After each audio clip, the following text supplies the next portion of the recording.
Hello, everybody, and welcome to Rise of the Podcast. I am Jeremy. I'm Adrianna. And I'm Wyatt. And I am player 4.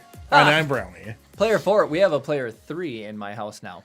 But, all right. Oh. We do. But, anyways, hello, everybody. As you know, Kara is not here. Dun, dun, dun. She got fired. Yeah, right. She got fired. There's no maternity leave for Rise of the Podcast. No. You can't be here. You're out. You're done. We're replacing her, I guess. Yeah, right. So, specifically, she was like, hey, I just had a baby. I want to take a break. Then she watched the episode of Mando last night, and she's like, I got to be on the podcast. And then, then she was like, all right, no, just go without me. Just Kara go without me. Specifically told me I can't tell any stories about our son. I am going to say, he's perfectly healthy, and Kara is perfectly healthy, and his first name is Chip. So, oh, Kara, you spelled viewers wrong. We lost all the chewers. So anyway, so he's a super healthy baby, so we're good to go there. We will have tons and tons of stories about him coming up. So you guys It's been nauseating after just 2 days of them having a child. How many stories I've heard. I'm just kidding. Yeah, well, no, so Daryl was down here earlier, and it was like, Chris is probably like the third wheel here because Daryl and I are just like boom, boom, boom, boom, boom, boom, boom, boom, boom, telling stories. And that's fine. I got stuff that I can do. And stuff like that. But hello, Al. Hi, Dave. Hi, hello, Kara, I guess. Latin Operations Forces are here. I do want to say it was really funny that Jonathan, hello. I said, Chris, scrap the Kara call in and she'll just take the night off. And he's like, she will have first priority when it comes to reading comments. And I was like, all right, way to go, Chris.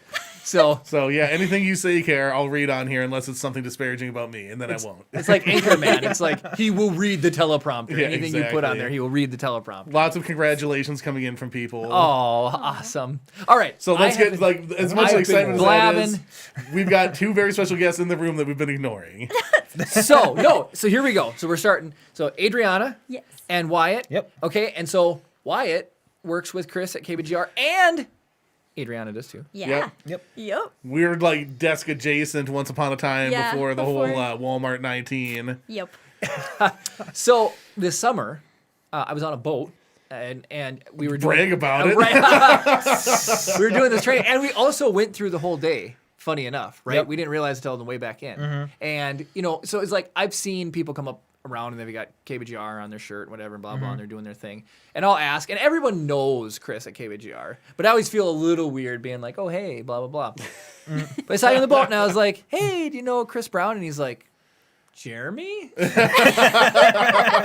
like, I'm Wyatt. And then, and then you said... Yeah, as soon as you asked about Brownie, I was like, oh, yeah, you're Jeremy. Yeah, yes. And I thought you just say it was just a boat, but it was a U.S. Coast Guard boat. Absolutely. So, During training. And we're floating around the lake all day. They were both out there for work. How cool was like that? Did you see the arms that come down? They got 2 joysticks. Yeah, isn't that insane? And then the way they like parked and like drifted into the spots, it was unbelievable. You should just explain a little bit about what this boat is for, just so people have context. It was like Jeremy, joint training exercise. Yeah. It was really cool. So it's just airplanes fly around and they could go into the lake. So fix the tongue on your shoe. Oh, my tongue. That's Kara? from Kara. Oh, man. The only reason I interrupted you is because it was Kara. You probably see the whites in my sandals or my socks with whatever. Okay, so if the airplane goes like this. Okay. Oh yeah, do it. I will do it because I will do it. Anyways, so if the airplane goes in the water, right? Who's gonna come get them? And so we had the opportunity. Ghostbusters. Right. We had the opportunity to work with the Coast Guard and let them do and see how long would it like take them to come out and get them. What type of experience are these guys going to go through? What type of gear do our pilots use so that they can be prepared in the event that something, went wrong? It's just good training for everyone. And so the news got to cover it, and you got to see that there wasn't that many people on the boat. There was like 6 people from the 148th that. There was 6 people from the 148th that were on the boat, and then the 2 cameramen, and that was it. Or we had a cameraman and then you. There was the airbase had 2. one, and then it was you, right? It was Fox 21 and then Got us it. as well. Because there was 2 boats, right? I think so. There was 2 boats. I thought we were all in one. Were you all in one? There was another boat that because our camera person hopped onto it, but Keep in mind this was months ago. And it was months ago. I couldn't even tell you what I did for work on Monday. I'll be honest. It was just cold. That's all I remember. So it was a really cool experience to see. Yeah. It was absolutely cool. And then, but yeah, so you were there, and then I was like, I saw the KBGR the whole time, And I love it that like you guys got picked. That's so cool. 'Cause there's been stories where I'll call Chris and I'll be like, hey, did you know about this? And it's like a good story. And then I was like, oh, Fox 21 came down. He's like, we got scooped. And I was like, I didn't know that a thing, but it sounds really, really cool. That's cool. So you both work with Chris. Yeah. Yep. But it seems to be a thing. You guys have your own movie. We do. Yes. So that fits right in the theme of everything we love talking about is local filmmakers in the area and even production, video production, photography, anything. You are more than welcome here. And that's what's really neat. So we're going to talk to you about, like, you can tell us about your movie. We're going to tell you, like, where people can watch it, like, different, objectives and things you had while doing it. How they can throw money at you. Right, whatever. right. But just a little bit more bio. What's your favorite, like, science fiction, or what's your favorite thing? My favorite like genre movie. Yeah. Yeah. I love fantasy, so Lord of the Rings, Harry Potter, all that stuff. Very good Awesome. choices. Totally my jam. Pretty much anything by Christopher Nolan. Oh, I yes. love Christopher So like the Inceptions and even Tenet I really like that came Yeah, out that this was year. good. I haven't had a chance Very to see it. complicated. It's very You have to complex. watch it Your at brain least will 2 or hurt. 3 times. Is it more complicated than Inception? Yes. Oh, yeah. By a It's lot. crazy. More complicated than Memento, and Yeah. just Oh, But it's Chris, so good. that's one of your favorite movies, right? Memento? Memento. Memento's Oh, amazing. good choice. way I more love that complicated than movie. Memento. Yeah, well, Memento By a was lot. like JV compared to even Inception. True. So Yeah, it's So crazy. the number one thing I hear from people when we're like trying to get them on as guests is they counter with, I don't know anything about Star Wars. It's like, you don't have to know anything about Star Wars. Now, why you do enjoy Star Oh, Wars. love it. But Adrianna, big Lord of the Rings fan, so you're good. You don't have to know much about Star Wars. So And- like eventually, like we do talk about Star Wars a little bit, just so we can maintain like Oh, the, yeah, you know for how sure. things are like, oh, this is made with fruit juice, but it's like 1% fruit juice. Yep. Yes. It's like we're a Star Wars podcast, but it's like just barely like legally defined as a Star Wars podcast. Just enough so that Disney won't flag you. Yeah. And now I don't want to lose our Star Wars section because of all of the stuff that's coming out. I just Yeah. can't Yeah. believe it. Right. So it's not going anywhere anytime soon. So we still have some relevance going on in case we come to a week we don't have anything to talk about. But this week we have a bunch of stuff to talk about. So let's start before. What'd you guys do before you made your movie, video production wise? Like, what did you work on, or what did you do? So we went to St. Scholastica together. That's actually where we met. So we were in a film production class. We made a few shorts throughout that time. So you made a one called Infinite. Do you want to talk about that one? pretty cool. I mean, it was my senior thesis, and it was one of those like sci-fi Black Mirror-esque kind of had to do with virtual reality and all that fun stuff. But again, that was a short film. Now we've Right. gotten better since then, but we just bury those But a yeah, little that was bit. part of the I learning. know It that was good feeling for what all we too knew at the well. time. It's as long as we're getting better each time, that's what really matters. I mean, my first movie was a Star Wars crappy movie when I was When a you was kid with the lightsabers, When it all and started. this is my first adult feature. Jeremy and I literally exact same thing in Yeah. high school. We were fighting with lightsabers. So funny. All right, quick synopsis is just like, what if politicians fought with lightsabers? Like that was like Oh my a breakdown goodness. of it. Like, Yeah, so like if That you sounds more That sounds entertaining. entertaining. Than what I did. well, so if you imagine like if we took like the dialogue from one of the Senate scenes and then set it to a lightsaber fight. Oh my Yeah, it goodness. was gosh. super simple. We like were in the school auditorium. We were out by the shop, gym, the yeah. shop, yeah, everywhere. We shot at night so the lightsabers looked better because Yeah. of course we didn't Oh, know nice. After Effects at that Oh my time. gosh. so. Right. I always Yeah. use the toy lightsabers. And then the other funny Yeah. thing, talking about, I was gonna ask you, I was like, where can we see any of those? But I have seen so much of Chris's work that just doesn't exist on anywhere. But it was available at the time he was working on it, and that's that. Right. Yeah. So It's part of our the short learning. films, at least our senior theses, are on Vimeo. Yo. I think that's the Awesome. only place they live. I'm gonna start Yeah. digging up some links Oh here. goodness. We occasionally like posted like, hey, look how like we've grown since then. Now see our new movie. That's even better. that is so cool. David So, says he's still waiting for some of our old videos to come out. Oh man. Once we get to 100 million subs. I guarantee you. 100 There you go. I was gonna say, I guarantee you, Al, I ambitious. know can produce some right now. I know he can. David's dad. So you guys, you met at Scholastica. I went to Scholastica too. The only thing is, I was sad. I did it online because I was at work. still. So, but I love Scholastica. I didn't even know they had film stuff there. Kara, So- they are not coming out. Our lead actor in a movie also went to Scholastica once upon a time. So that's cool. I didn't know they had like a program there. Yeah, it's I don't think it's actually that old, is it? I think it's. I only mean, been it's there a for- communications major with happens to have a film studies component. Most of the classes are more like, we literally had a Spielberg class where we that's literally really cool. got to watch a Spielberg movie every week and like write Discuss papers and it discuss it and and- get yeah. more in depth on that, or a world cinema class. But we had the option to go a little further with like doing like a studio class or Mm-hmm. more independent studies. For the thesis, we could have done either like a 10, 12-page paper on film and stuff, or we could go make a movie, and we chose chose to that. make Which movies. one sounds better? Right? Yeah. Super cool.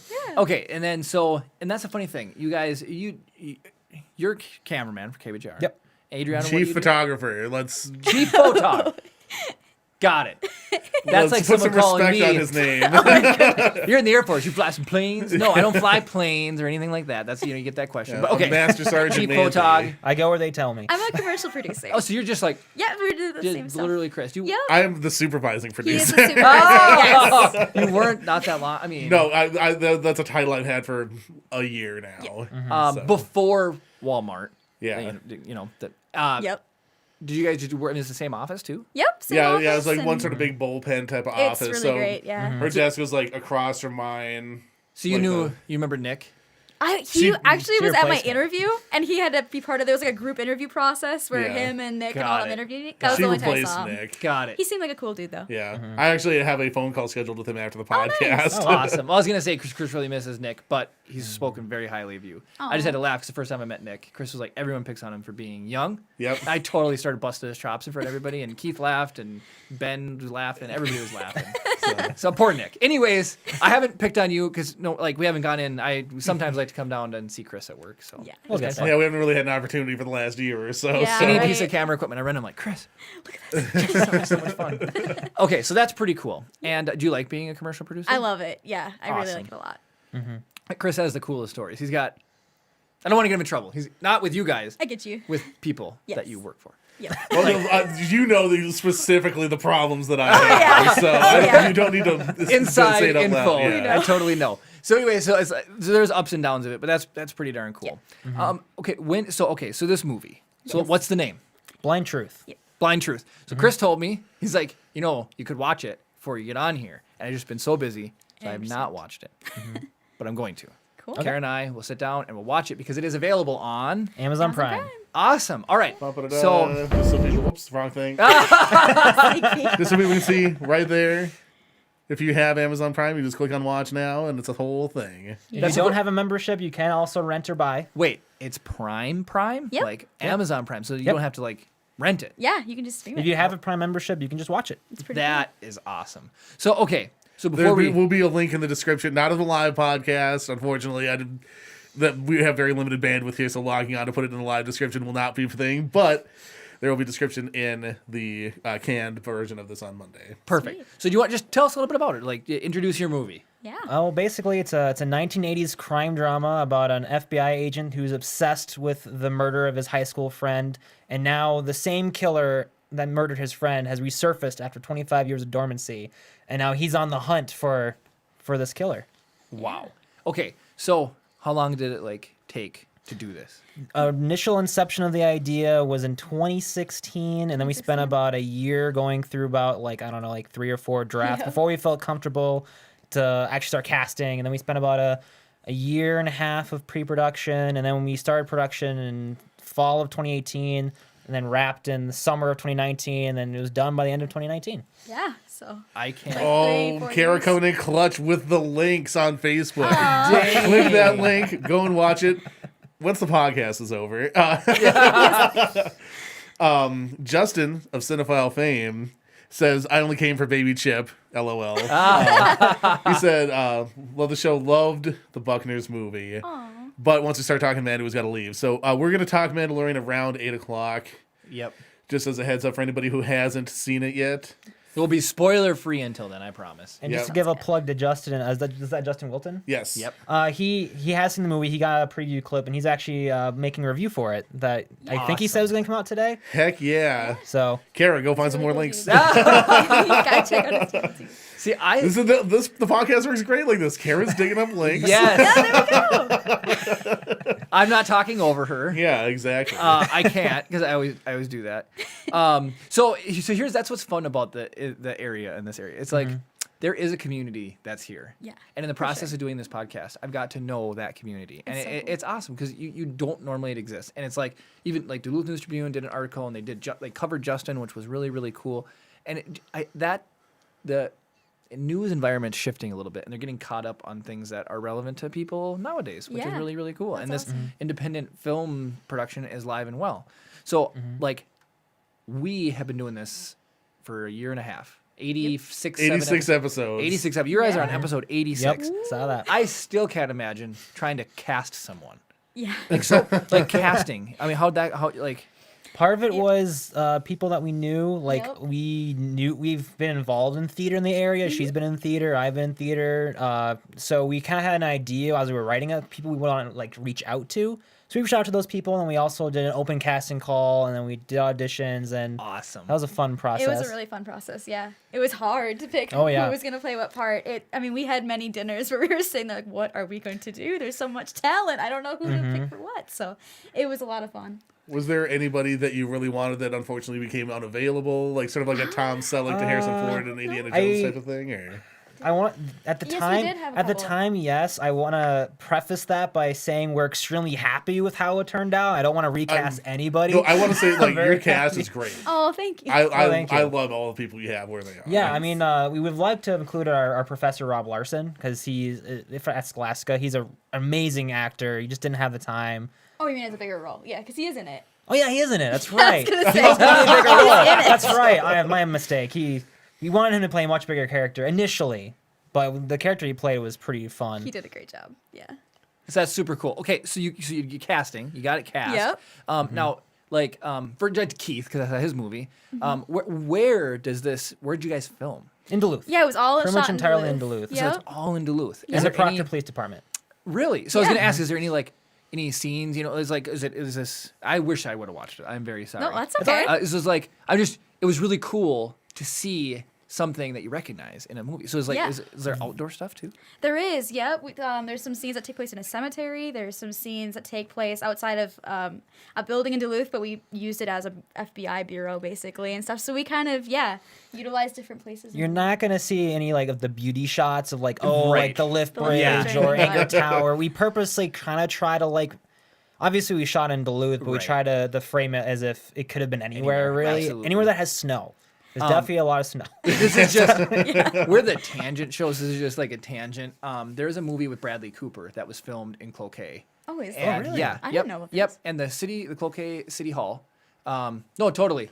Ryan's usually on top of what's been filmed. Ryan or okay. Kara, the movie with Bradley Cooper filmed in Cloquet, and so they shot at the Cloquet City Hall, right? Mm-hmm. Now, my dad used to work there. He was a building inspector, Okay. and I've seen that building 100,000 times. I go down and see more. I see the building, right? Yeah. It was really funny for me in the movie with Bradley Cooper. They made it like something else. Completely different. So they pull up and there's even like the fake CGI named over the title card for like where it would normally say Cloquet City Hall. Yeah. It's like Really? replaced with like what it would be. And it's like it's just so funny to see that. So it's like when that happens in movies, it cracks me up. That's so cool. It's super funny. Oh, man. It's like Better Than America or something like that. That sounds like it. Older than Yep. I'll have older to than check America. this Older than out. America. I had never Yep, heard of Bradley that. Cooper. How old is that movie? It's probably January 10th, 2012. there 2012. you Really? go. That recent? I was gonna guess cool. 10 years ago, but yeah, That's 8. 9 years ago. 9 years ago. basically. Super cool. Yeah.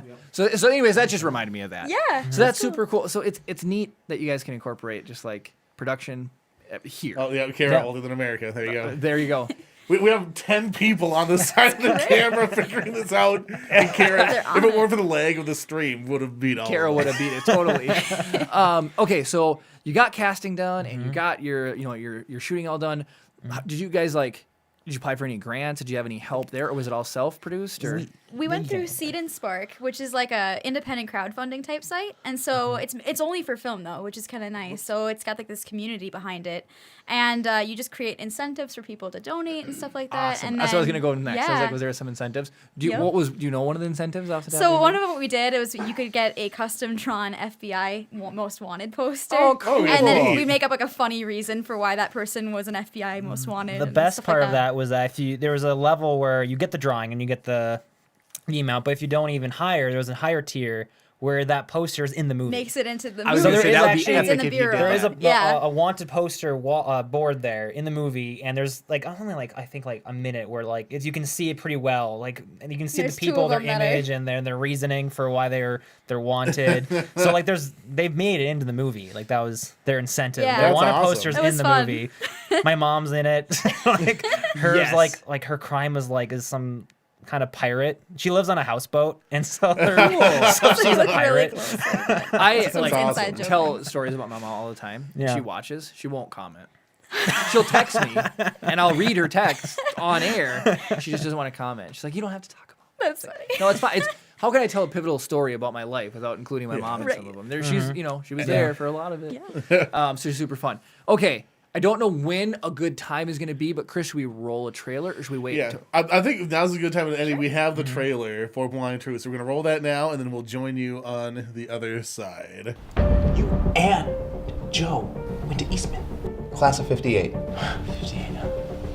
Wasn't a student in that class murdered?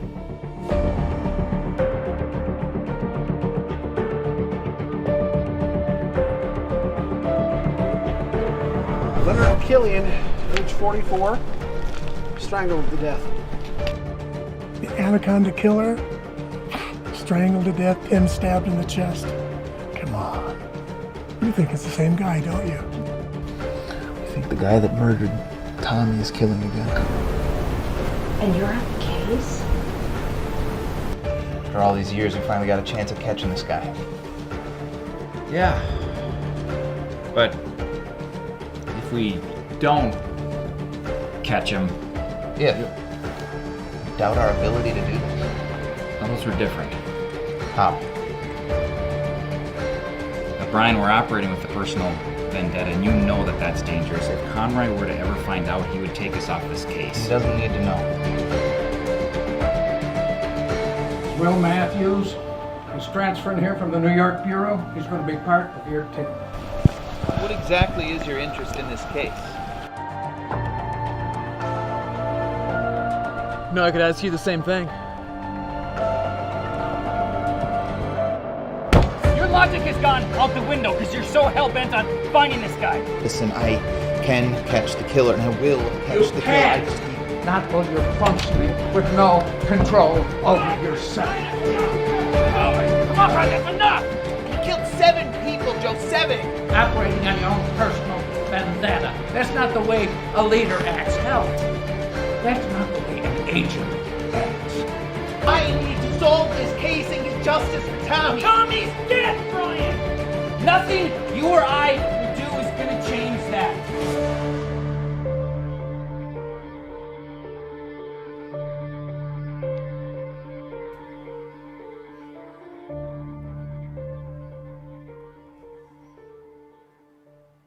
I think that should say coming now. And yes, it is now out. What a trailer. Oh, thanks. Thank you. That was so cool. So like the first thing that popped out on me is, again, tangent. Sorry, Chris first got the one camera Gwen uses, The VG20. VG20, and we were like outside of his house, and he shot a little clip, and then he showed it to me, and it was like a little bit of depth of field going on there and everything. I was like, that looks just like a movie. And I watched your trailer, and the first thing that popped in my brain was like, that looks just like a movie, because it is a movie. But that's so you guys did a fantastic job. Thank you. Like Chris walks me through lighting, and like this is all of his design. But it's like the lighting of the scenes and the color correction and the temperature and everything, getting all that right. It's so much work, and you guys casted it and crowdfunded it, and this is amazing. This is super super cool.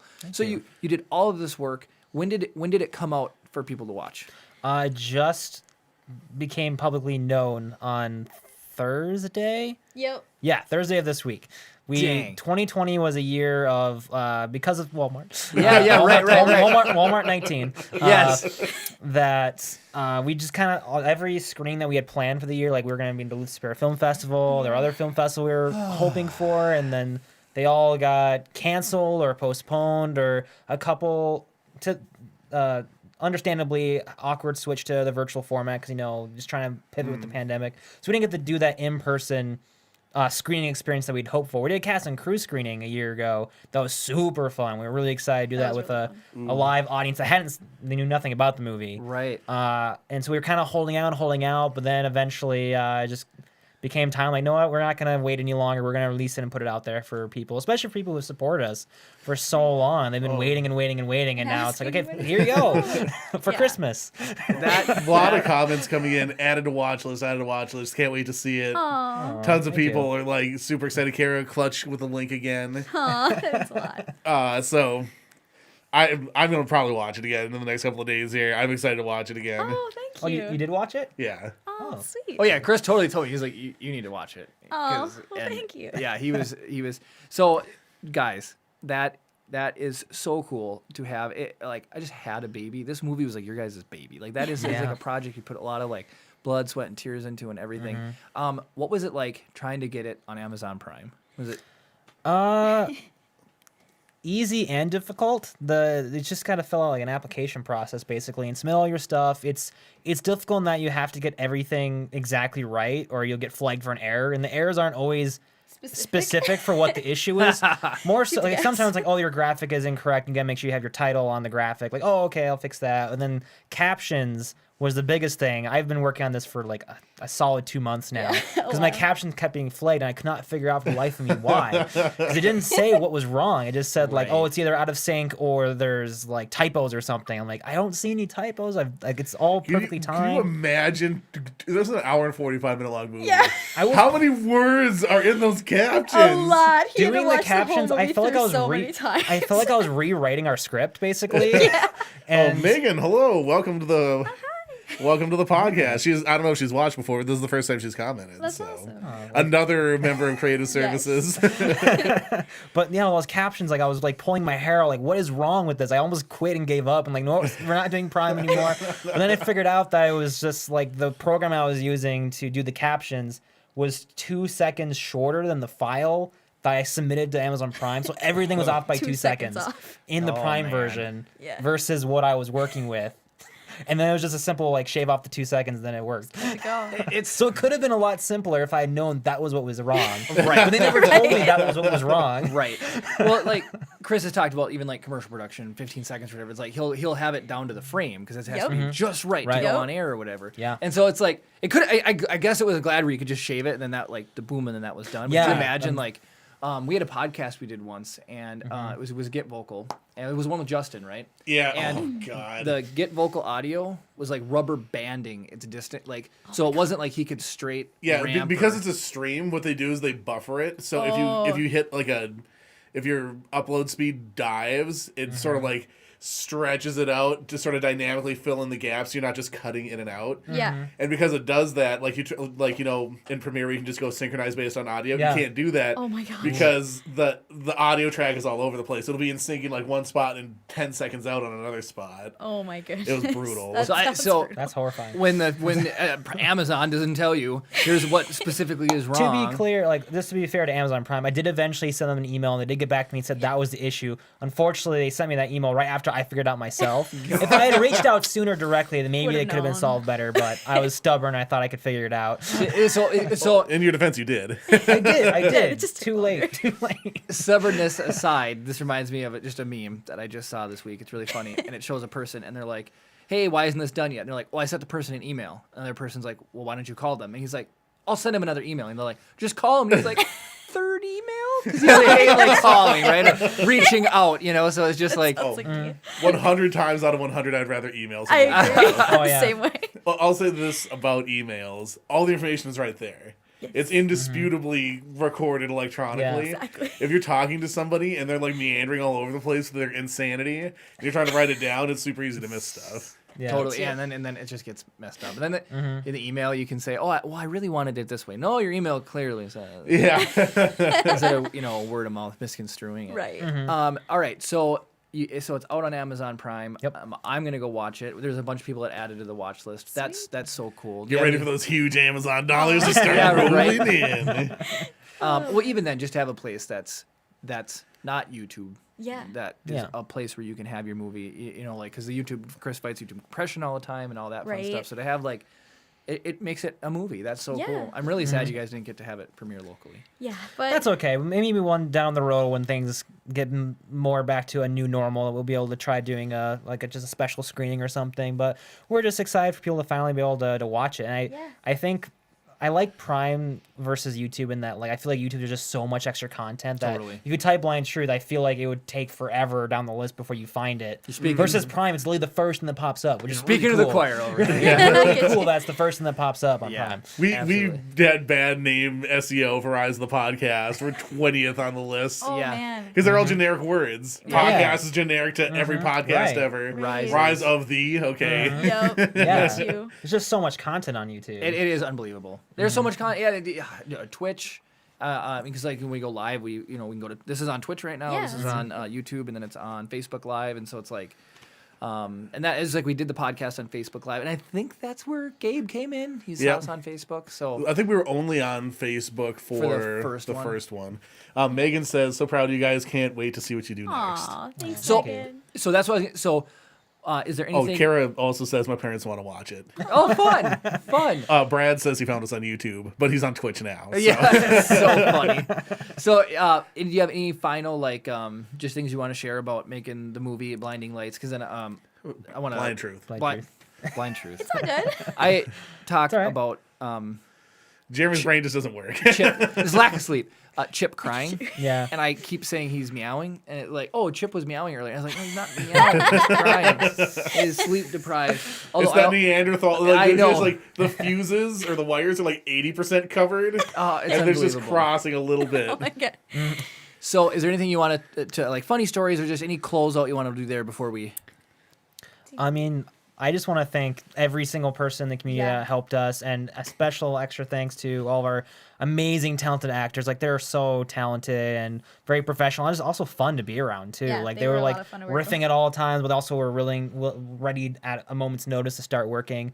And an extra special shout out to our main actor Luke Moravec. He's amazingly talented. He's in 98% of the movie. So every single scene, pretty much. we took up his weekends for quite a long time. Absolutely. And he would like trudge through the snow at night in the trailers, like he's at this house. It was so wicked that cold. was That a was during the polar cold day. vortex that we shot that. It was like last negative January. 20 degrees outside. We had a little space heater and it kept blowing the fuse. And we had one little room squared off and we ordered pizzas and we were all just like huddling. We were 50 degrees, yay! It was so And I don't cold. think anyone complained, but Luke No, was there. everyone was a Luke was good there since like trooper. 7 a.m. with us, and Yeah, like he never all complained day. once.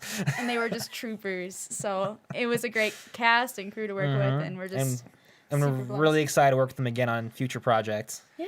So That sounds awesome. that you guys definitely work with Chris because he was diabolically laughing one day because we shot a short called Honey Crackers where what if you had honey and crackers combined and it makes a graham cracker, right? And it's an infomercial style joke. And so he has me tell me, he's like, okay, next scene here, you're going to take honey, you're going to just pour all over your face.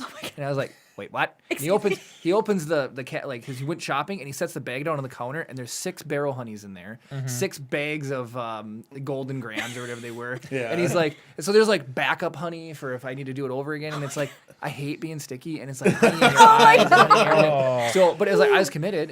And so then I get done and he because it's infomercial, right? Everything's frustrating. So it's like, oh, you want a little bit of honey, you just squirt a little bit in your mouth. So it was like, I go to do it and I just like take the honey and I just like all over. And he's like, as exaggerated as you can be. So I'm like doing it. I get done and I'm looking at him and then the big X, because it's like, infomercial X pops up. Yeah. But we got done. Kara, you can post that link if you want. That was on YouTube. So. And so Chris looked at me and he's like, I love this stuff. And I was like, what? And he's like, when else can you tell someone to pour honey all over their face and actually do it? So it's like you guys with his name Lucas? Luke. Yep. Luke Moravec. Luke is like, when can you tell him? Walk through the snow in a polar vortex. Yeah, Or, it's like, exactly. it's so fun. The amount of power that people just automatically give you once you said we're making a movie. Yeah.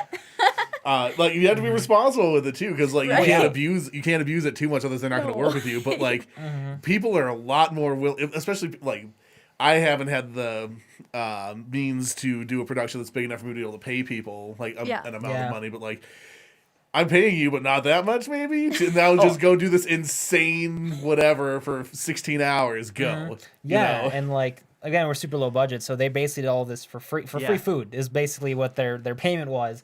And again, they're all great to work with. It could have been a miserable, horrible experience of being in the cold at all times, but they were so fun to be around. They had such great attitudes. They would like improv on set as their characters and just go off on these hilarious little scenes that they'd make up, and it just always made it a fun. The blooper reel we have for our actors so is funny. hilarious. That's so That's just for them, though. They were true. Sean Murphy says, "Tell Wiggles I'm proud of him. I'm gonna watch his movie this week." That's a 10-year-old reference, Sean. No, that's a 10-year-old reference. Wiggles. Okay. At least 10 years. Oh my gosh. When, yeah, it was for no. I've helped Chris on a couple shoots, and so what's really funny is this is why I love Chris. We did one shoot with him, and it was like a choose your own adventure style YouTube video. Him and his friend Mike wrote. And I get there, and there's like 3 actors or 2 actors on set, but Chris had a table out, a bowl with like 7 waters in it and ice. He had like a cracker spread and meats, and he had all this food out because he couldn't pay us. But he's like, here you go. Or was that your school project with the murder and the knife one? I can't remember. I did it for both. You did it for both. So it's like, we'll get there, and he's like, he can't pay you, but he put so much effort into making this spread, and it was so cool. Aww. And then just like craft services will cover a lot of crimes. There you go. And then when Matt was on the podcast, Chris bought like $100 worth of candy and itemized them out into cups, 3 cups for each person. Oh my for Kara, goodness. Matt, and I. Wow. And it was like, it's so funny what you get away with. When we tried the 20 or the 10 best and 10 worst Halloween candies of all time. Oh yeah. And then we did like a that. fantasy football, like you pick the candy That's that so you like cool. try to pick the best candy for the most points. Yeah. That's awesome. I got obliterated. Hearing you guys smile and you are so passionate about it, it's been very fun to listen to you talk about like making this movie and everything. I am so excited to go watch it. So it is on Amazon Prime. Mm-hmm. You got to see the trailer, and Chris, you showed the link on there too. Yeah, I'm going to show I'm not going to play the trailer again, my mistake. This is what it looks like. Blind Truth, right there. 2020, baby. Yep. 1 hour, 44 minutes. Look at that. There's Luke Moravec, Jordan Curtis. 104 minutes. So, yeah, that's all there. You can start a watch party, guys. Get some other people involved with this. You're excited to watch it? Like, what do the people have to do right now? Nothing. Go watch this. That's also part of why we decided to release it, so that people have something to watch. Like, I think it was another filmmaker in the area I actually did a story on him for work. His name's Lance. I'm sure you guys are somewhat familiar with him. Karasti. And talk with him about Karasti, talk with him about his new film he's working on, Hell, and like how like right now, like people are scavenging the internet looking for content to watch, like during this Walmart 19. Yeah. And I'm glad that you jumped on that. And when he said that, I was like, no, what? Yeah, now is the time. It was really that conversation with him that I was like, no, what? Now is the time to release it. Like, the world's not going to wait for us, so might as well. We need to get Lance on here. Yeah, he's great. Yeah, he's awesome. Super cool. I recommend it. If you're out there, Lance, do it. You've been summoned. You're next on the couch. Okay, so it's been awesome talking about that. So I want to just get a little bit more about you guys too. So you mentioned you like Lord of the Rings. I do, yes. We both do, but that's her thing, especially. I know you like Star Wars. I do. I think tell him how much you like Lord of the Rings in relation to your fur children. Oh, yes. We have 2 dogs. We have a Samoyed named Legolas, and we have a little Shih Tzu named Gimli. And they're best friends. Then they're both adorable. They're friends. So. They embody the personality types as well. Yes. I'm thinking of the counting back and forth. You know, it's like, that's still only count. That's what. You know, like, oh, that is awesome. Yeah. So, like, Chris loves like making games. So when we started, we did a bunch of games. We haven't done any in a while, and I definitely miss doing some of those games. And one of them is he was like drew up this master plan, and he was gonna name a place, and it exist on Earth, or was it Middle Earth? And he's trying to stump Kara. Yeah, so I picked some of the most exotic Middle Earth sounding Earth names. Yeah. And then 5 places that I had never heard of from the Lord of the Rings. Oh my gosh. And it never aired. Because Kara knocked it out of the water. She didn't even flinch. It wasn't even impressive. Entertaining because it was just like, oh, is this place blah, blah, Lord of the Rings. Middle Earth. Yep. Oh, Earth. Middle Earth. Earth. Middle Earth. And it was like. It's like she sucked all the fun out of it from how much she knew about it. It's like, come on. I mean, are the Middle Earth places like in the movies, or are they like just in the books? No, I would fail then. If you hear her and her brother talk about like they'll read the Silmarillion and then they know all the extended lore and everything, it's absolutely mind-boggling. But that's crazy. I love the name of your dogs. That's so cool. Thank you. Do you have any? So like Chris and I went and saw. I will fool you, Kara. Trust me, I'm coming up with even more crazy places. We're doing it again. Like, when was the first time you saw Lord of the Rings? I think I was 10 when my parents first showed it to us. It was so fun. Did you go see it in theaters? No, we marathoned it on New Year's Eve, I think. It was like every New Year's Eve we'd watch a series, and that when I was like 10, it was Lord of the Rings. Dang, well, that's a series to get you through a whole day for sure. Yeah, right? When did you... Extended editions. Okay, I was just that's where I'm going next. Yeah. Are you an extended edition marathoner now, or are you normal theatrical cut? See, I like extended edition. He doesn't as much. He likes I'm theatrical, pro theatrical. Air fist bump.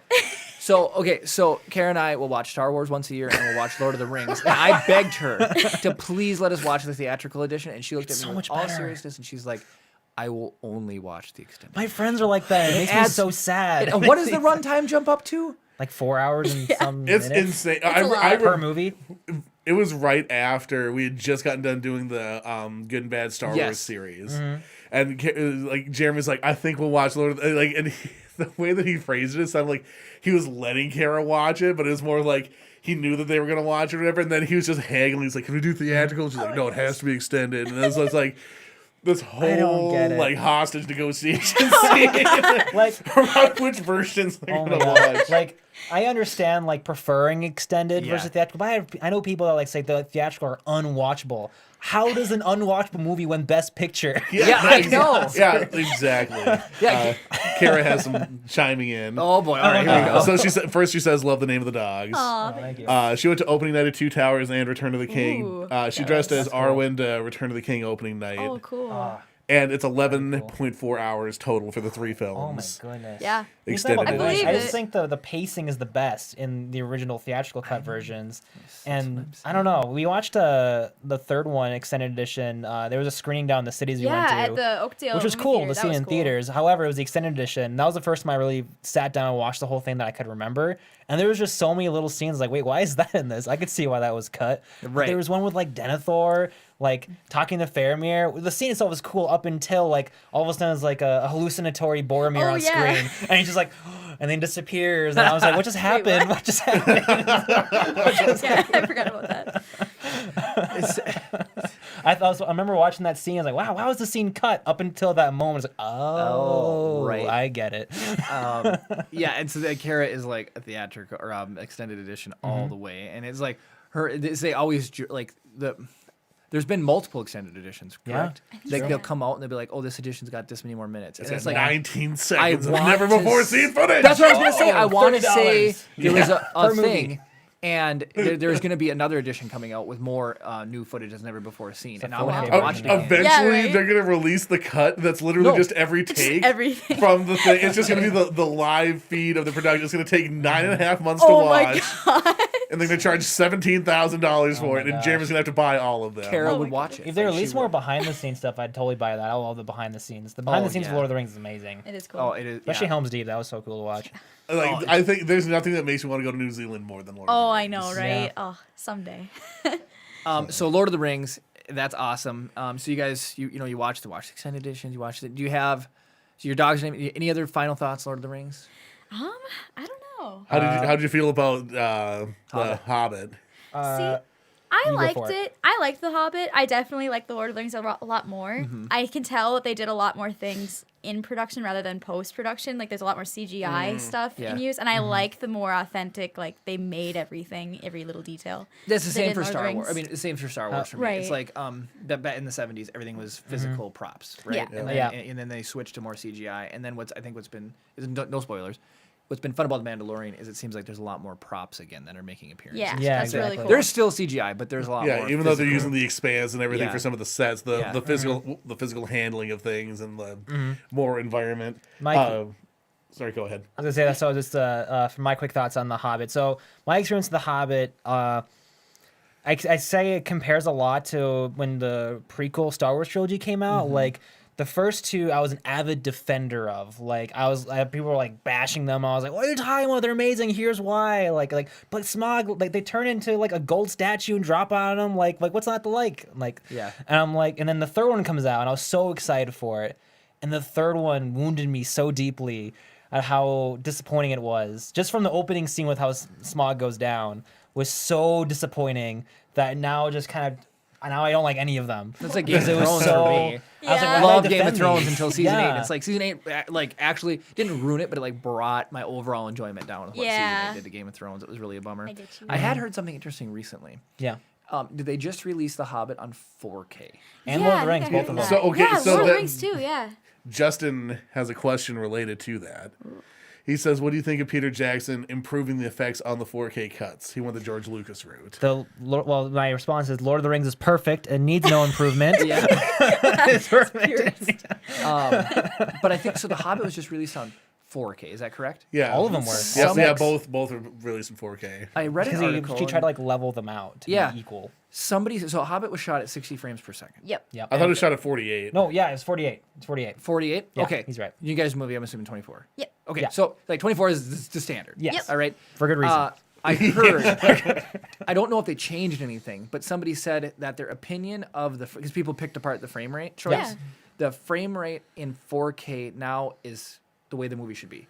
So they watch them at home in 4K at 48, and they love the frame rate now. They immediately pulled back all of their judgment. And they're like, this is the way that these movies should be. But the content, that makes sense because the content's still weird though, even with better effects. Well, yeah, like Smog still gets taken down. It definitely does change it. Like, I mean, the first time that my mom got a 4K TV before we did, and watching movies just in normal 24 frame rate, it's really weird. It all looks kind of weird, the movement and stuff like that. So I could see why it would look different in 4K than on a normal TV. Yeah, and you know the other thing too is or even a theater. And maybe like you buy TVs now, they have better refresh rates and stuff like that too. So maybe it's just not even maybe the 4K, but maybe the TVs and then watching it now. But yeah, I heard that they loved the frame rate, and I remember that being a big thing. Is people are like, it's a higher frame rate, and then everybody else is like, it's horrible that they did People this. were reporting like throwing up and stuff, being sick from the higher frame rate. Yeah, I remember That's that being so a thing. weird. Yeah, I never saw it on the higher frame rate, so I never experienced it, but that's what people were saying. I've just never been a fan of because we've spent our whole lives being conditioned to seeing 24 frames a second as being cinematic. Yep.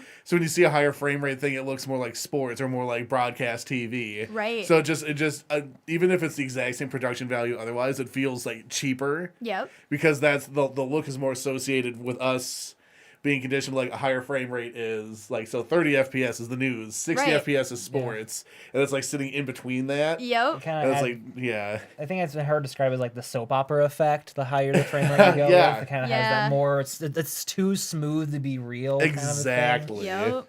I would agree with that. Justin says he agrees with you that he was on board with the first two Hobbits until the third one ruined the trilogy. Interesting. Justin, we on the page of so many things.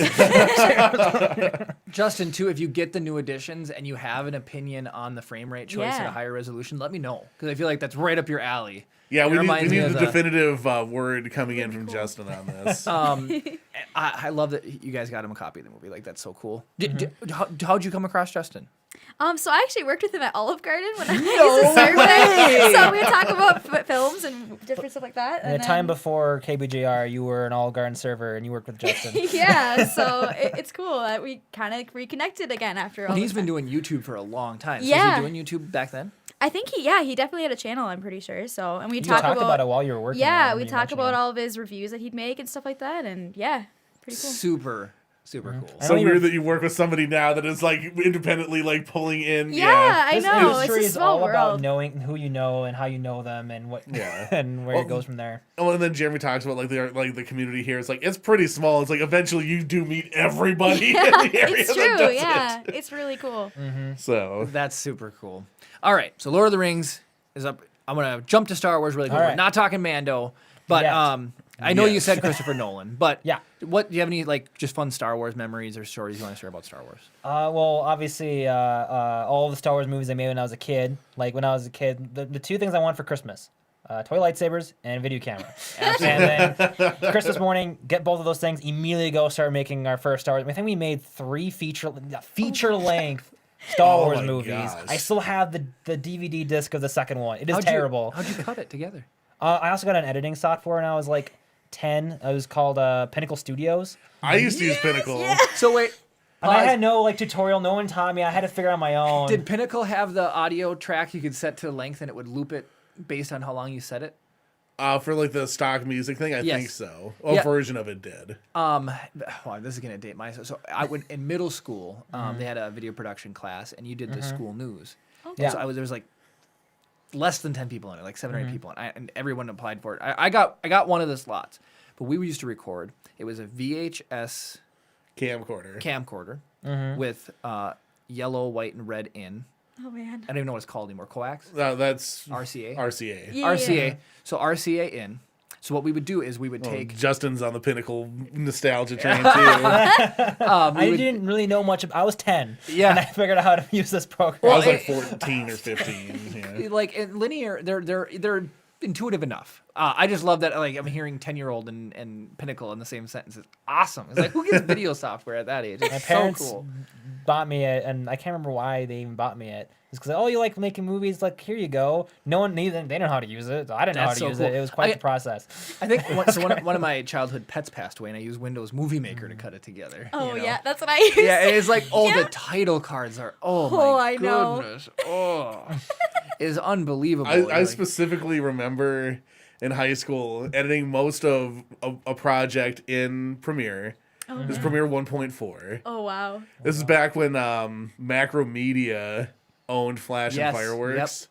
So if you wanted to do any like effects things, you had to go into like completely different environment. Oh my goodness. But so I edited most of the thing in there. I had done a little bit of stuff in Flash. And then I did the titles in Movie Maker, and I'd used some sound looping stuff from Pinnacle, and then brought it all together. Wow. So this is like Crazy. Frankenstein's monster. And like I'm sure it's terrible, but It was just a camcorder. That was it. There was no sound or anything. It's just. So here's what was fun now, and it's like what blows my mind about like editing software versus how I did it in the middle school for the news. So here's what was crazy: we had to have a camcorder with RCA in. We had a computer that had RCA out. Yep. And we would use PowerPoint, and we'd pull up a slide, and then it would RCA into the VHS camcorder, and you'd hit record for a couple of seconds, and then stop. And so you had your master was basically inside the camcorder. Then if we went out and shot an interview with a different camcorder, we would shoot that, and then we would get it to the point where we wanted it, right? So we would put that camcorder down, and we'd RCA that camcorder into the other one. We'd hit play and record.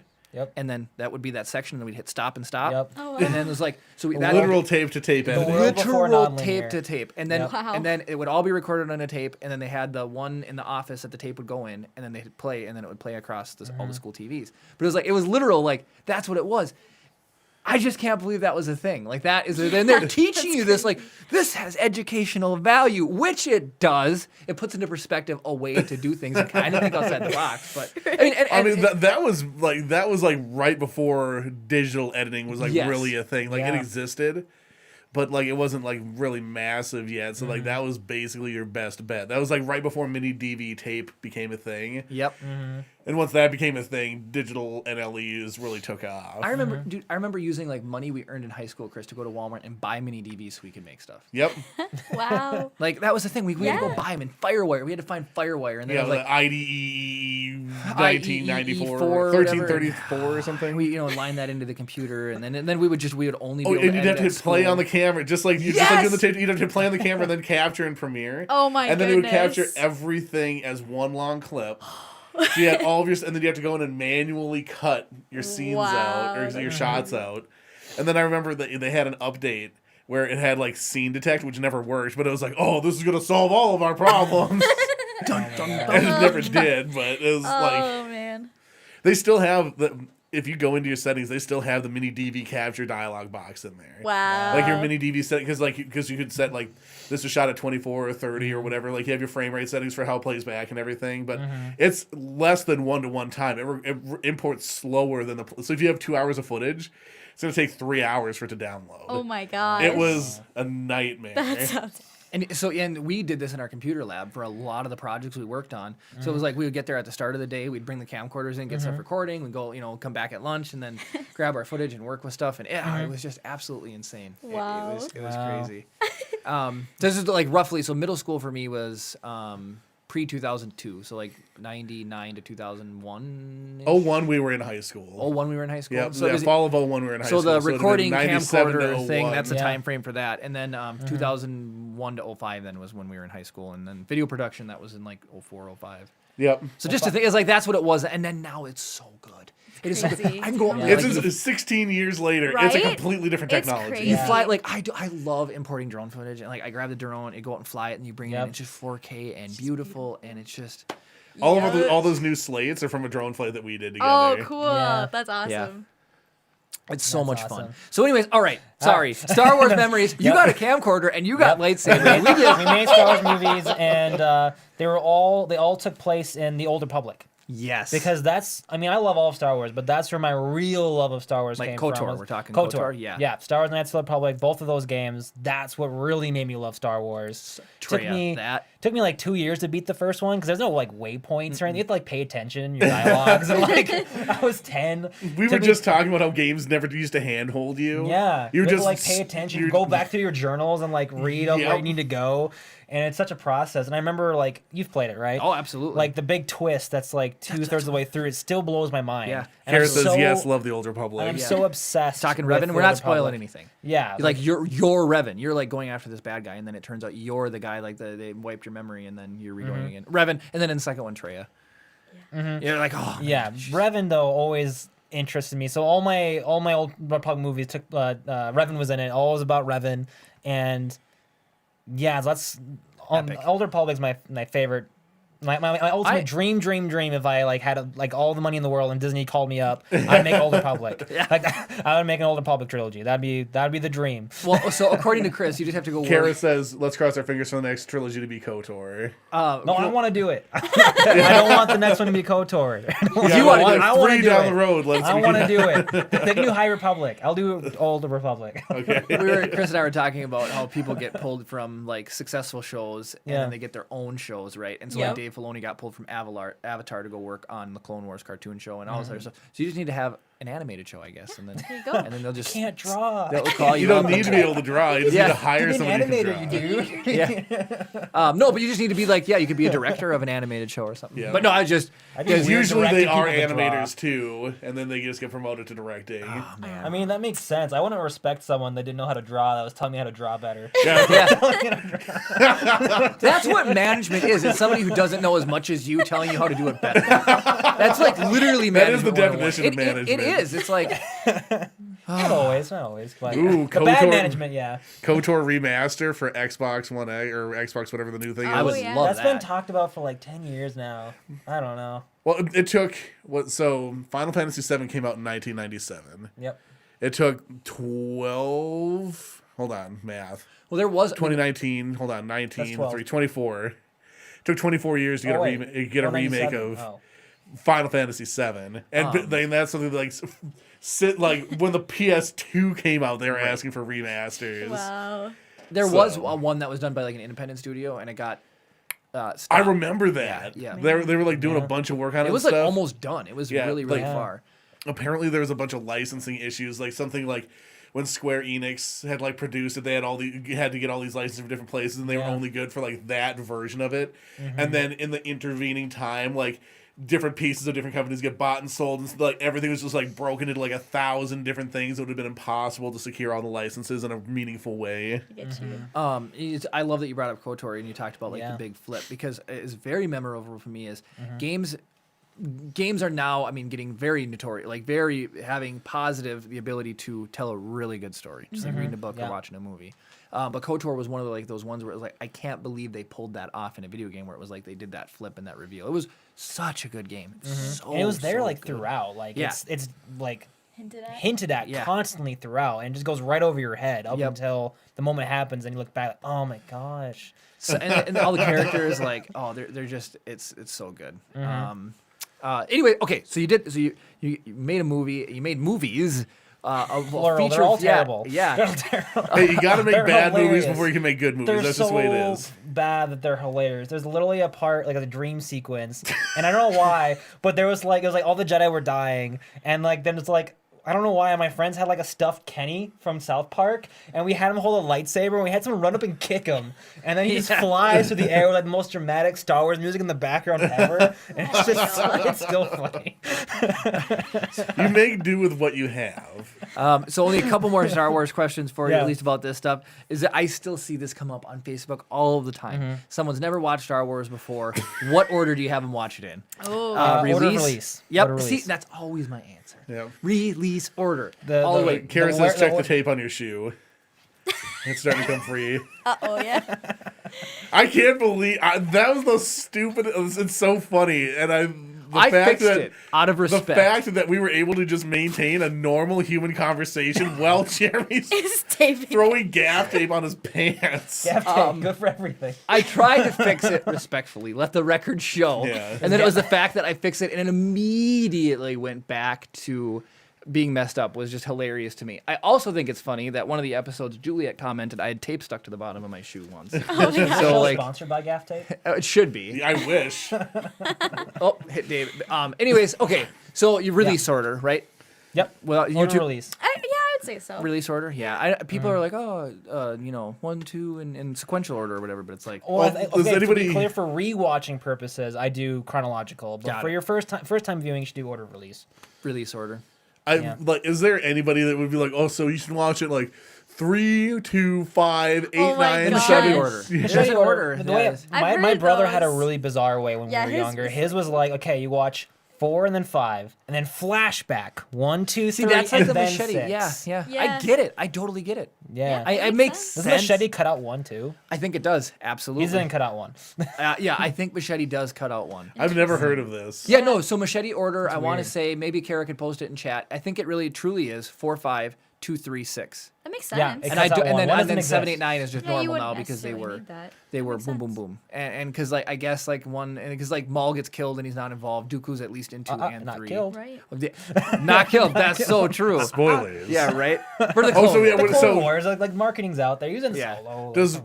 Where do you include Rogue One and Solo in your watch orders? Yeah, I'd say so. Okay. So for first time watching, again, like if I'm rewatching them, I'm doing chronological. So it'd be 1, 2, 3, Solo, Rogue One, and then 4, 5, 6, 7, 8, 9. You could. Somebody should. I mean, Rogue One and 4 could basically, literally, you could just butt them. Yeah, just like tape them together. Literally, yeah, tape them together, and then it's literally. It'd be a weird, like the extreme difference in production yeah. quality because Rogue One is such a tightly made film. Yeah. I mean, not that. Yeah, 4, 5, 2, 3, 6. It's just old. Yeah. New Hope is very old. Right. It's incredible for what it was, but I've told this story really quick on the podcast. My friend went to the screening of A New Hope when he was a kid. Yeah. In theaters at the premiere or the mall in Duluth at the mall. Yeah. And Vader got out of the back of this vehicle. And everybody in the crowd ran up, and he had 2 stormtrooper guards, and they just each grabbed a piece of his armor and they ripped it off. So Vader's standing there, and they just ripped all the armor off this Vader. So these 2 stormtroopers grab Vader and they chuck him in the back of the van he just got out of, and the van had to take off because the crowd just mauled him. Like that's how much energy there was when Star Wars came out. That's insane. He's just like a memory. It's Rich, the guy who told the shooting the weasel in the cabin story, and like all the other fun crazy stories. But yeah, it's just like that's crazy.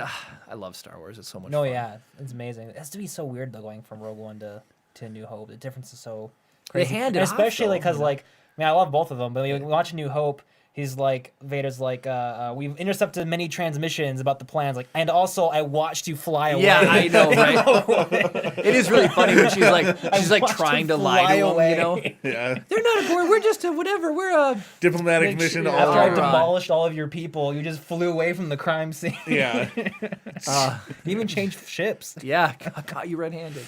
All right, so it's basically 8 o'clock. Yeah, it's 8:02. Oh. It's spoiler time.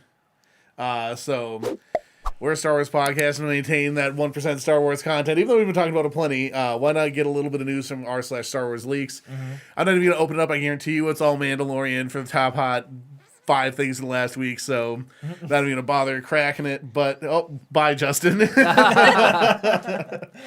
Oh, Justin does say, I'm hoping Rian Johnson will be doing the Old Republic trilogy. No, I mean, I want to do it. I want to do it.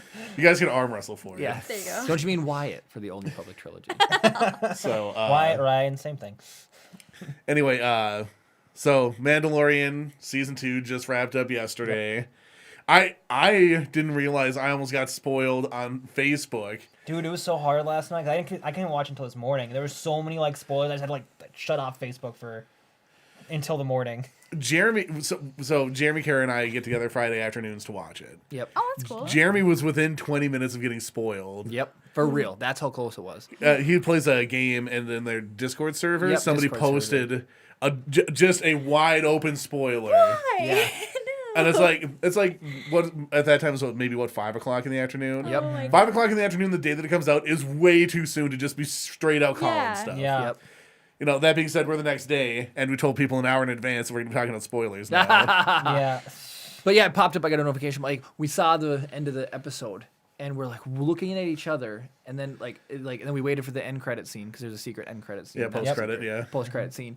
And then it was like, my phone goes off, and I look up, and it was like, can you believe that blank and blank were in the episode? And I'm like, if that would have spoiled it for me, it would not have been the same. It really would have like No, it absolutely would have been, you know, totally different. It can't be spoiled. So we're like, giant. We are gonna be talking about Mandalorian. Do you want me to switch it to the spoiler colors? Sure, make it red, make it spoiler.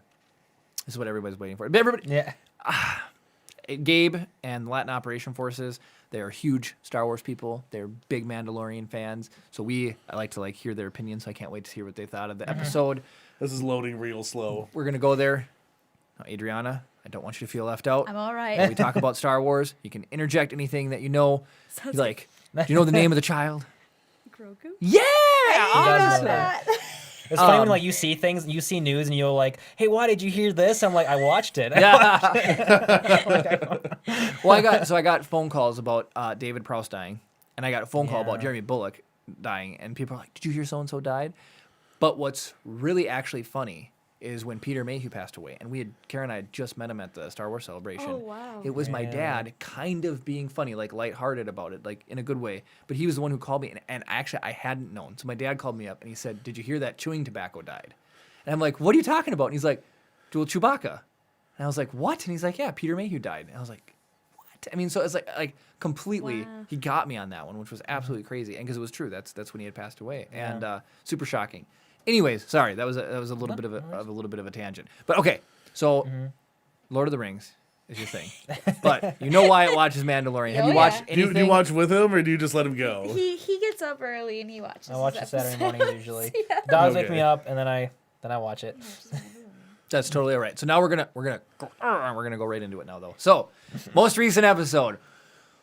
Whoa. Earlier I had mentioned Game of Thrones, and as you can see, I mean, we have R2 on the wall. So obviously we have R2 on the tree too. We have R2 on the tree. So we really, really love Star Wars here. So up until this show, an episode from Game of Thrones was like my favorite episode of television all time. These guys know this build right here. Did this surpass Vader's Castle? Is this my new favorite build? You scored it higher than Vader's Castle. I scored it higher than Vader's You Castle. gave it 10s on everything. I'll pull it out so you guys can. Oh, I just knocked over the chicken thing. So we build Legos here too, by the way. Actually, I'm gonna give you a complimentary Lego. I'm just kidding. We're coming down. So this was a Minecraft set we picked up for pretty reasonable, and this is a chicken farm. And people, if you play Minecraft, anybody Minecraft? I played Minecraft. Yeah. So it's like fun to actually make this like statues out of wool and stuff. Yeah. So this actually will lay an egg. It's falling apart right now, but you can lift up the chicken and then put eggs in here, and then it'll pull back. It'll fill eggs in a little hopper. But this was just a really fun set to build. And Vader's Castle was a really good set. My mother got me for Christmas, and I built it. And it was my favorite set. And this was actually more fun, and it's just this little simple build. But up until recently, this episode of Game of Thrones was my favorite, and this episode of Mandalorian was one of my favorite episodes of all time. And the reason for that being was when you can connect. I'll put it this way. You can watch an episode of Mandalorian. You could sit down and watch it with not knowing anything else. Be like, that's a pretty cool episode. But when you add in like all the references that are made and the things they bring together, people call it fan service. That's okay because it was awesome to me.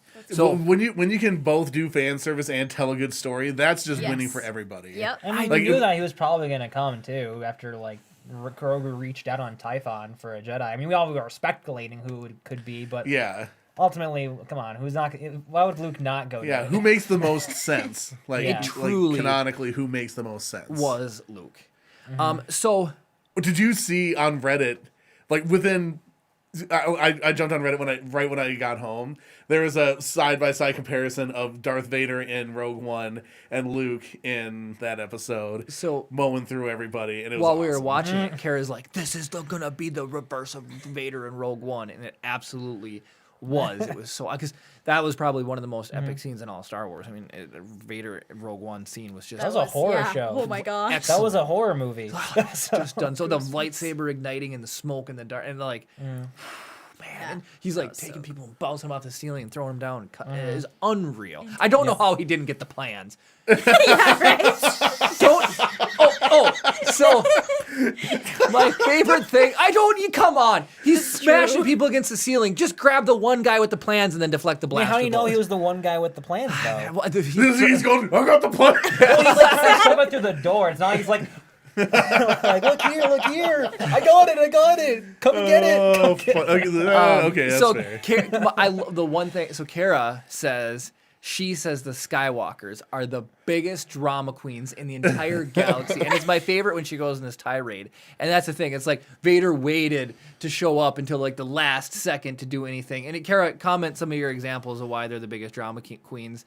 But they are. But there's like, it would be Luke to just show up at the last possible second to be like, yeah, like I'm here to save the day. And it's the last possible second he could do that. I mean, maybe there was traffic. You don't know. Right. Oh my gosh. David Aled says the visual symmetry of Grogu getting to see Din's face without the helmet and Luke seeing Anakin's face without the helmet is poetry in motion. To me, that's the best part of the entire episode. Like, sure, like it was great to see Luke and everything. It was like kicked ass, but having him take off his helmet and like say goodbye to Grogu, that was right in the feels. Ugh. That was the show. Right there. I 100% agree. That is the best part of.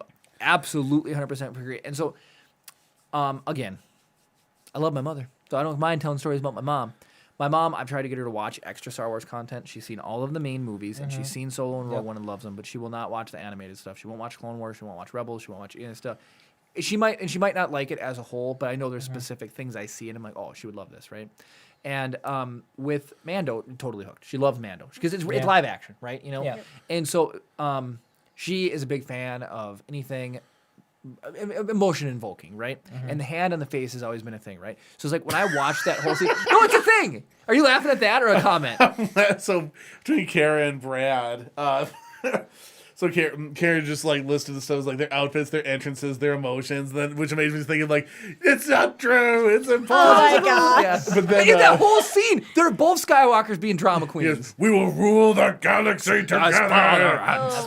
Son. Yes. And then Brad is like, I want to go to Tashi Station and pick up some power converters. I saw another one of Luke, and then it's like, just stay around for one more season. And it was like Mandalorian season 3 coming out next year. And it's like, that's a whole year from now. It's like Luke doing that, you know? Oh my gosh. Super epic. But anyways, so it's like that scene. So here's what I remember. Well, I'll never forget it. He pulls the helmet, like he's sitting there and Grogu is like looking at him. And he's like, I'm sitting there going, take off the helmet. Take off the helmet. Is he gonna do it? Is he gonna take off the helmet? Because it's they've established it's such a big deal. I didn't think they would. I didn't even cross my mind until he started doing it. Oh my gosh. Yeah, I didn't think about it at all. I thought that was gonna be the other moment. people around. Yeah. Like it's not just like it's just him and Grogu. There's a whole room full of people. I was like, screw it, I'm doing it. So it's like you could watch it now it all makes sense. Chris, we've talked about this. It's like when teachers in school have you read a book and they're like, what was the author really getting at? It's like there's deeper meaning. You could totally watch that and it's like he pulled off the helmet, but let's just take a look at it and we'll just dive in a little bit deeper, right? That's a huge people's morality drives their, or like they have codes that they live by, and that drives their focus. That's exactly what Bill Burr was talking about in the previous episode. Yes. It's like everybody has a line that won't be crossed until they have to cross it. Yep. But So this is in the positive way, though. Right. As opposed to like the being forced to make bad choices or whatever. But this is the thing where it's like the line is there or whatever, like this is his religion, this is whatever, right? But the bond between them is stronger than the way that he was raised. And to even just take it, even if it was just him and Grogu, that's less of a crossing the line, but everybody in that room now saw him. Cara Dune, Bo-Katan, everybody. He did it in front of everybody. CGI Luke. CGI Luke, yes, exactly. They didn't do a single cutaway shot with any of the other characters in the room. Yeah. But I thought that was surprising. Yeah, and so, but then like Grogu reaches up and seeing his face, and it's like, this is a Mandalorian episode that's making me tear up. With that. It was absolutely. Well, it's because incredible. it's the first and only like positive father-son relationship dynamic in all of Star Wars. Yeah, in the entire universe, this is the only one. The only one. Kara said when Grogu reached out for his face, she knew he was going to remove his helmet, and then Dave says, "I think it would have been even better if they hadn't already taken off the helmet once." I get that. Yeah. Especially since it was like the previous episode to do like the facial scan thing. But that was his first time doing it like in front of Grogu though. Fully. Yeah. Before he was just going like, and that was it. Yeah. You gotta get that bone broth. Things are strong. And Grogu Jedi mind tricked him to take it. Oh my God. And so then, so like I had all these things, and it's like all I could think of is like, you know, you see something good and you want to share it with people, like your guys' movie, for example. When I'm done watching it, oh, this is so good, you gotta watch it. But you want to share it with people, so it was like, oh, I want to watch this with my mom. Yeah. Kara's parents came to see Chip, the baby, and hey, no stories. Yeah, right. And I was like, you guys want to watch Mando? Newborns just sit there. They're either fussy or they just sit there. So.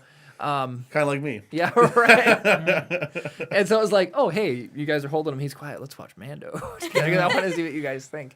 And so, yes, that was such a cool scene to see. And it's super impactful. And for him to do that in front of everybody. And he's even there's a little bit, he doesn't want to go with you.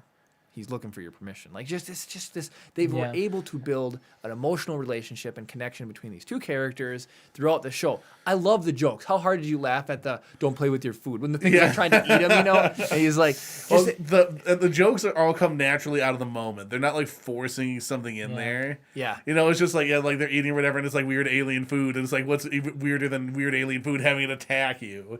Well, you know, so it's just like they just do like a one little extra thing to give you that little brief levity moment. Grogu, for his age as a baby, is what they've implied, or young, even though he's 50, right? Yeah. He's got him working on a spaceship. No, the red wire and the blue wire, and then the bzzz, and you know, Grogu zaps himself or whatever. It's just like, all of those two, the ball, the ball. I'm surprised that didn't come back. I thought he was going to give him the ball as he walked off or something. So that emotion. That it's probably going to be like episode 1 of season 3. He's going to be sitting there like looking at the thing, like remembering. It's going to be his remembrance of Grogu. That's true. So it's the other way I was thinking. I thought he was going to give it to him, but Grogu was not going to forget. What is season 3 going to be about now? So here's Mandalore. Just kidding. Here's what I think it's going to be. So like, because I was reading, like now that the entire season is done, I was like, okay, I'm going to see what the world's opinion is of it, right? And actually, I sent Jeremy a screenshot of some people. Like, because I was like, are people going to have like a negative reaction to CGI Luke? And like, it was probably like 85% positive. It wasn't perfect. I was lukewarm to it. Unintentional reference. I honestly don't think it looked as good as Carrie Fisher in Rogue One, and that was like 6 years ago. Yeah. Yeah. But what it looked like was it didn't look like it was a face replacement. It looked like a deep fake. I mean, TV budget versus movie That's budget. fair. Well, Chris, you summed it up perfectly. A lot of give me 1 sec. Yeah. A lot of people have speculated it's like if they're gonna go back and retool anything, like taking the guy in the jeans out of that episode. Oh yeah. It's like they're like, we hope that they will just keep redoing Luke until he looks real. Just like every couple of years, you get a Luke update or something. I still like the call for Sebastian Stan to come in because he does kind of look like a young Luke. It's kind of weird. I would not have been opposed to another actor. To be completely honest, like I think it's Solo. cool that it's like, holy crap, it's ROTJ Luke. Yeah, like that had some power to it. But I also at this point, especially since what is his name, Alden Ehrenbach or whatever, played a young Han Solo. At this point, I'm okay with other actors taking over the roles. So what I did like, what Chris said yesterday when we got to him watching it, he said the CGI was good enough to tell the story that they wanted to tell. Yeah. Sure. And I liked the way you said that. And I'm personally glad they did show the face. If they would have left him hooded, it would have totally not been the same at all. But I'd rather take seeing him. It's like they did it. Like that was my thing. They went there. They're showing it. That overrode. That emotion was like, for me, it was just off the chart. Yeah, this is me in retrospect. In the moment, I definitely preferred seeing ROTJ Luke. So I got a question about all this. So unless we see more happen within this show in season 3 with Grogu, if he comes back for whatever reason, until we see that, is the presumption that Grogu is among the students that get killed by Kylo Ren and his peeps. So this is actually going to where I was going with this. That's dark. I think this is going to be like a 7 years later type of gap. Like episodes or seasons 1 and 2 or like connected. This probably takes the span of whatever, a couple of months or something, right? Mm-hmm. This is going to be a several years later thing. You might see some like intermediary like flashes of some cool stuff that he had done or whatever. But like then I think season 3 we're going to see a somewhat trained Grogu reunited with because I think there's I think somebody said there's 14 years between right now in Mandalorian and when the events of when Kylo Ren wrecked everything. Yeah. So it's like there's enough time there that you could jump ahead 6 or 7 years and have him being more like developed, or maybe he can talk. I don't know. Like he'd still be technically like a 6-year-old at that point. But right. You think they're gonna jump even with the Bo-Katan and him dynamic? They're just gonna let that sit for 7 years? I think so. So because it could be protracted. That's gotta be resolved right away, right? He's got to fight or something. Yeah, that's well. So I was talking to David. That's tough. Earlier, and David was like, "Dude, what if Kylo Ren killed Baby Yoda?" And I was like, "Then this is horrible." I was like, "Kara would be devastated. Yeah, that would be crazy." I think the handoff. I don't think we're gonna see Grogu in season 3. I don't think so either. I don't think we're gonna see him. I think we're gonna go now to Mandalorian, Bo-Katan, and figuring that out. Kind of like a Clone Wars season 7 wrap-up episode, like something in there. I think that's where they're going to go. But my thoughts on that, and this is where it'll be interesting, is I don't know what their direction was, but they had some idea of where this was going to go, hopefully. I got a lot to say here. Season 2, to me, is usually ever hard to be better than a season 1. In a lot of shows, it's like season 1 is the wow, and then they usually degrade a little bit. Season 2 somehow was better than season 1. They have told a completely awesome, epic, big story in these first 2 seasons, but it revolves around Mandalorian and Grogu. Yeah, just to interject just for a second. Yeah. I did tell Jeremy if The Mandalorian ended after that at yesterday's episode, totally fine. It told the entire story. It's true. There is like that's why I was like, where are they gonna go next? Because they pretty much ended the story right there, and that was like the most emotional moment they'll probably have in the entire show right there. Yeah, definitely. I don't think they'll top that. I agree. Maybe in season 5, after you've seen some serious stuff go down, right? And like, I don't know, whatever. I at this point, Mando dies. Grogu uses the Force to bring him back to life, and then Grogu dies. Yep. That's Kylo Ren. Yeah, it's Ray parallel. I am all the Mandalorians. Yes. I am all the Mandalorians, and you are all the. I'm all the Grogus. Non-Mandalorians. So season 2 was absolutely incredible, and the problem they have told this complete story, and part of me is like. The show is called The Mandalorian. Yep. He seems to be the focus, but the child is introduced in episode 1, and then it is about those two. So I don't know how they're going to remove it, but I feel like they handed Grogu off temporarily. I don't know if it's going to be all of season 3, but I feel like he's not going to be there to a capacity, or at least he might come back at the end of season 3. And they could jump, Chris. They could do both. They could jump years and pick up without Grogu coming in later on down the season. Brad says they'll cover Thrawn and uniting the Mandalore clans. Well, that would be. Don't you think Thrawn would be saved for the Ahsoka show? Yes. She's looking for Thrawn. Or Ezra and Thrawn, because they're together. Well, as far as in this. I mean, I haven't seen all Rebels, to be clear. Yeah. Spoiler alert. If you haven't seen Resistance, Rebels. It's Rebels. Yeah, Rebels. Yeah, Rebels. But I want to see where they're going to go. The level of which they made season 2, I am so impressed that they were able to pull it off. And it's so cool. I mean, like I was watching, I was telling Chris, it was like episode 6. He's sitting on the thing and the butterflies and the blue, and then the Dark Troopers show up and they steal Baby Yoda, and then he talks about Bill Burr's character. And I was like, I don't want to waste an episode watching, and then I was like, I don't want to see him like bust Bill out of jail and like go through this whole thing. And how they handled that, I loved. And Chris called it too. Episode. He's like, we're just gonna start, and they'll be like, come on, you're coming with us. And then it was like they did the thing, and so the episode was great. Yeah, great.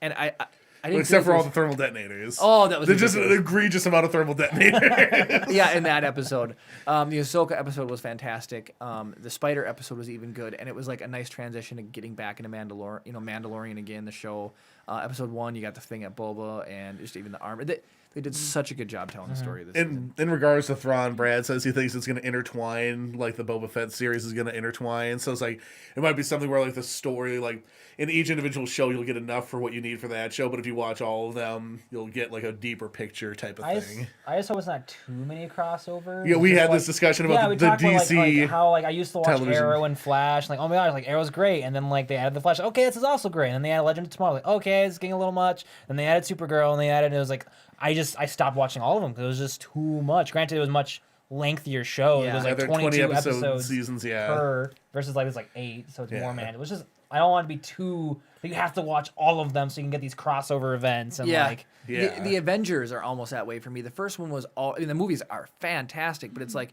you go watch an Iron Man movie, and Iron Man can carry the whole movie. And Captain, any of these movies can carry themselves wholly. Right. But you get in Avengers, you have Thor, who's hilarious. You have Robert Downey Jr. You have Captain America. You have all these.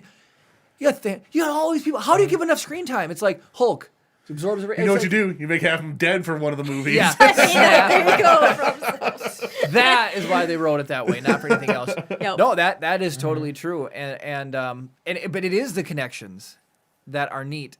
And it's like I don't want to see Luke the whole thing, but yeah, Luke, we've seen as much Luke as we need to see at this point. I don't want to see any more Luke. Like I love Luke. Yeah, but we've got enough Luke. Yeah, that's all I wanted is like he still exists and he's still kicking butt. Yep. I'm okay with just hearing stories about him. Like, oh, I heard Luke did this. Like, oh, that's cool. Yeah. Like the I'm okay legend with of sharing stories. I don't Skywalker need to grows see if you're it. stronger. Yeah, that'd be kind of cool just to hear like the legends going around. Yeah, that's the type of crossover that I like between the original big like the tentpole series stuff and the offshoots.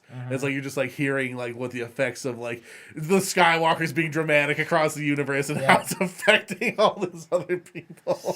I definitely think you don't hire. I'm gonna mess this up again. Carlo Esposito. What's his for? Giancarlo Esposito. Giancarlo Esposito. Esposito. You don't hire someone like him. I don't think he's done yet. Not even close. I don't think his story's done. He tried to kill himself, but then he got he got busted up by Kara. Yeah, he got. She does that to me. Boom. Yeah, every time Jeremy tries to kill himself every day. Yeah, no, he's worth more to me alive. So I don't think his character is done. I am beyond ecstatic to see the thing, and then we'll finish with you saw the Boba Fett at the end. Yep. And here's my favorite thing too. I love the phone calls I got. Like, who is that guy? It's like that to me. It's like that's Bib Fortuna. How do you guys not know that? I recognized him. Yeah, Fortuna. Yeah, and then somebody was like, wasn't that Jabba? And it's like, I know he did. It was hilarious. It was so funny. Well, somebody pointed out that he was supposed to have died on the barge. I saw that. But like, who cares? I guess. I mean, I didn't see his body. I didn't see. He could have gone away. We saw Boba Fett die. We saw him fall into a Sarlacc pit. That's not the same thing as we saw him go like, and then blew up. He could have just jumped off in the sand. That's fair. What got me excited about that though is I want to know Boba's motivation now. That's what's exciting about that show. I think it's going to be sort of similar to like Maul. Like Maul was trying to grow this huge criminal empire. Yeah. I think that's what he's up to now. He's like he knows all the threads that run through Jabba's palace and like all the stuff that Jabba was doing. He's going to start picking those back up. Yep. Well, and it's funny. So we know it's like in the Outer Rim, right? Tatooine is in the Outer Rim, and somebody, Dave Filoni or the Mr. Kim from Kim Convenient actor. He was the what if it's like a cop drama thing where it's just like we were talking about this where like the X-Wing pilots are now just like beat cops. Yeah, because they try and pull him over and he crashes on the ice planet with the spiders or whatever. So it's like you could almost do like a cops and robber type of show. Well, and they say like the New Republic, like nobody's welcome to rule the Outer Rim. Basically, leave us alone. We're out here. And it was like the thermal detonator scene with the Bill Burr episode. Those people don't want to live with let them leave them alone. Is basically what the story is. It's just somebody else ruling over their land. So it's like, is Boba Fett just going to be like running Tatooine? And I love Tatooine is like just this most important story in Star Wars. It's like where Rey chose to start anew. It's where Luke grew up and he hated it. It was like pick the planet furthest from it, and it's here or whatever. Yeah, there's a bright center of the universe on the planet that's the furthest from. That happens to be where his dad was born as well. Yeah, exactly. And Anakin couldn't stand it there, and then That slipped my mind, by the way. C-3PO was technically born there, you know? Yeah. All of Star Wars was born there. But we see him in the beginning episode, he like doesn't even have his armor and he got thrown in the Sarlacc pit there, but like even Boba Fett wants to like rule Tatooine. So I don't know. It seems pretty cool. He wants to rule the criminal underworld. It just happens to be run by the galaxy's worst planet. Yeah. Right, yeah. Exactly. Nobody wants to go there. That's why it's the best to be there. It's so funny. So just seeing him like sit down in that throne, it's like, where are they gonna The go? swag in that sit was she's so just, like, high. taking the swig. That was so cool. That What's whole her scene name? I was can't so remember that sick. character's name. Did you I know? love her. The assassin. Do you know she's the voice actress for Mulan? Is she? That's Mulan. Wow. From the original animated. So Mulan. she just continues to be a badass. Yep. No, like I love her character. She kicked so much ass. Yeah, she's so cool. We got some comments rolling in, Chris. Yeah, so David Alette says, my only nitpick is Luke showing up wearing his black outfit from Return of the Jedi. Almost looked like a Sith in some of the long shots. Mm-hmm. I mean, but that's the look. The last image we have of Luke is that outfit. I'm actually surprised. That is kind of weird that he has the exact same outfit. He doesn't have any other outfits? I don't know. I mean, it makes sense with Darth Vader because he's got to wear the suit. But you can't wear any other clothes? I will settle on Kara's eventually, answer. I guess he switches to that if weird I wear the gray same robe. outfit to work the next day, I get a lot of looks. Oh my Remember, just Kara says they're drama queens. Skywalkers are Fennec just like, Shand is the character. Fennec Shand. Oh, the female. Yeah. the assassin. She's awesome. Boba Fett will likely battle Black Sun Empire in the Shadow Collective. So yeah, Yes. that's gonna be that gangster war. Ooh, can you maybe like a Sopranos in space? Epic. That'd be pretty cool. Except who's going to be the therapist? I don't know if you guys have seen The Sopranos. It's amazing. I've heard of it. Gangs of Tatooine. Yeah. Is there anything else? Oh, Kara said, I think that was the point. Everyone didn't want to open the door because they were afraid, but Mando saw Grogu's reaction, Luke walking down the hallway killing Dark Troopers. My favorite one was the crushing the one like a beer can. That was just Yeah, unbelievably that was epic. Because you see like, you know, all the blaster bolts bouncing off and everything. And it's Chris, we've talked about this, I think, before, but it's we got to see Yoda actually like do some stuff in episode 2 and in 3 when he fights Palpatine and he does this thing, and it's like fun to see these people that were like notorious for being awesome Jedis or whatever, right? Like we see Luke do stuff in the original trilogy, and we know he's strong. And there's a billion EU things out there that are now not technically canon anymore. That was about how awesome Luke was. This is like canon kick butt Luke now. Yep. They just like prove that he was really, really good. Well, outside of the fact that he force projected himself halfway across the universe. Yeah. Oh, that was epic. Yeah. So yeah, Luke has some swag. Mm-hmm. All right. Style. Well, one more time, we're gonna say go watch Blind Truth on Amazon. I'm gonna pull up the thing one more time. Go watch this movie, everybody. Please do, and please watch all the way to the end. You need to watch the end. It's very important. It's a twist. It's very important. Thank you so much for having us on Yeah, here, thank guys. you. It's It's been a been really fun. lot of fun. Thank you for coming on. The intent is to have more guests on this podcast. It's so hard right now. Yeah, But freaking thank you guys. Walmart. Yeah. Thank you guys. But for if you made it fun. this far into the video, you have made it to the end of the video. Congratulations. Put a like on it. It shows you want to see more content like this in the future. Comment down below with what you felt about watching Blind Truth. How about that? We want to know what your opinion of it was, or something about the Mandalorian, whatever. Subscribe if you're not already. Ring the notification bell to be notified every time we upload a new video or go live. Thank you guys so much for watching, and of course, May the Force be with you. Always.